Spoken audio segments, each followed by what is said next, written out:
तो चलिए फटाफट से रिवीजन करते हैं जिंदगी के लिए सबसे जरूरी एलिमेंट का। पर मजे की बात यह है कि ये धरती पर सबसे कम पाए जाने वाले एलिमेंट्स में से एक भी है ना अजीब। चलिए इसी दिलचस्प पहेली को सुलझाते हैं। पूरी पृथ्वी की जो ऊपरी परत है जिसे हम क्रस्ट कहते हैं, उसमें कार्बन बस इतना सा है। सोचिए कितना छोटा नंबर है ये। और यही बात हमारे अगले सवाल को और भी ज्यादा हैरान करने वाला बना देती है। तो सवाल यही उठता है कि भाई जब ये इतना कम है तो फिर हमारे आसपास की हर चीज का हर चीज की बैकबोन कैसे बन गया। अरे इसकी कमी के बावजूद आप देखिए, जो हम खाते हैं, जो पहनते हैं, हमारी किताबें और हम खुद, सब कुछ तो कार्बन पर ही आधारित है। ठीक है, तो अब इस राज को खोलने के लिए हमें सीधे एटम के लेवल पर जाना होगा। चलिए देखते हैं। किसी भी एलिमेंट का पूरा खेल ना उसके वैलेंस इलेक्ट्रॉन्स पर टिका होता है। मतलब वो इलेक्ट्रॉन्स जो एटम के सबसे बाहरी ऑर्बिट में घूम रहे होते हैं, वही तय करते हैं कि वो दूसरे एटम्स के साथ कैसे दोस्ती करेगा या कह लें कि बॉन्ड बनाएगा।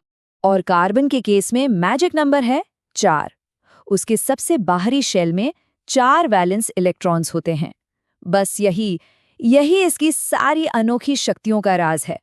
तो यहाँ कार्बन के सामने एक बड़ी दुविधा है। स्टेबल होने के लिए या तो वो 4 इलेक्ट्रॉन ले ले, पर उसके न्यूक्लियस में इतनी ताकत नहीं कि 10 इलेक्ट्रॉन्स को संभाल सके, या फिर अपने 4 इलेक्ट्रॉन दे दे, पर ऐसा करने में इतनी ज्यादा एनर्जी लगेगी कि पूछो मत। तो मतलब वो एक तरह से फंस गया है। तो अगर वो न इलेक्ट्रॉन ले सकता है और न ही दे सकता है, तो फिर वो इस प्रॉब्लम को सॉल्व कैसे करता है? चलिए आगे बढ़ते हैं और देखते हैं। तो कार्बन एक बहुत ही स्मार्ट तरीका अपनाता है। लेन देन की बजाय वो करता है शेयरिंग। वो अपने इलेक्ट्रॉन्स को दूसरे एटम्स के साथ साझा कर लेता है, और इसी साझेदारी से जो मजबूत बॉन्ड बनता है उसे हम कहते हैं कोवैलेंट बॉन्ड।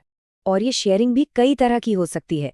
कभी एक इलेक्ट्रॉन की जोड़ी शेयर होती है तो सिंगल बॉन्ड बनता है, कभी 2 की तो डबल बॉन्ड, और कभी-कभी तो 3 जोड़ियों की भी शेयरिंग होती है जिससे बनता है ट्रिपल बॉन्ड। यही फ्लेक्सिबिलिटी कार्बन को कमाल की पावर देती है। और बॉन्डिंग में यही वर्सेटैलिटी एक ऐसी चीज को जन्म देती है जो सचमुच कमाल की है। ये है कार्बन का सिग्नेचर मूव, कैटेनेशन। मतलब कार्बन एटम्स की खुद के ही दूसरे कार्बन एटम्स के साथ जुड़कर लंबी लंबी चेन और रिंग्स बनाने की अनोखी काबिलियत। जरा खाने में मौजूद कार्बोहाइड्रेट्स के बारे में सोचिए। वो सब क्या है? वो इन्हीं लंबी स्टेबल कार्बन चेन्स पर बने हुए कॉम्प्लेक्स मॉलिक्यूल्स ही तो हैं।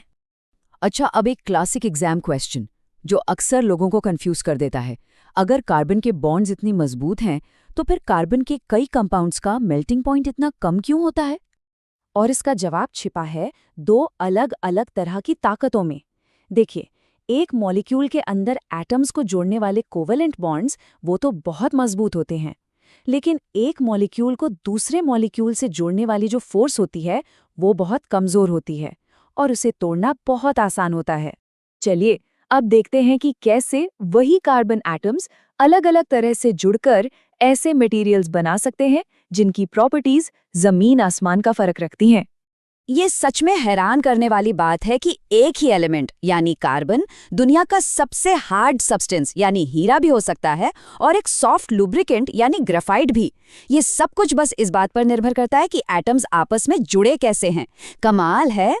चलिए अब एक छोटा सा क्विज हो जाए, ये देखने के लिए कि कितना याद रहा। जरा कार्बन की उस बॉन्डिंग वाली दुविधा के बारे में सोचिए। क्या था उसका सोल्यूशन? ट्रांसफर करना या कुछ और? बिल्कुल सही जवाब है गलत। याद रखिए, कार्बन की असली ताकत इलेक्ट्रॉन्स को ट्रांसफर करने में नहीं बल्कि शेयर करने में है। तो अगर इस पूरे सेशन से एक चीज याद रखनी है तो वो है 4 की शक्ति। 4 वैलेंस इलेक्ट्रॉन्स जो बनाते हैं 4 कोवैलेंट बॉन्ड्स, और खुल जाती हैं बनाने के लिए 4 दिशाएं। और यही है जीवन की नींव।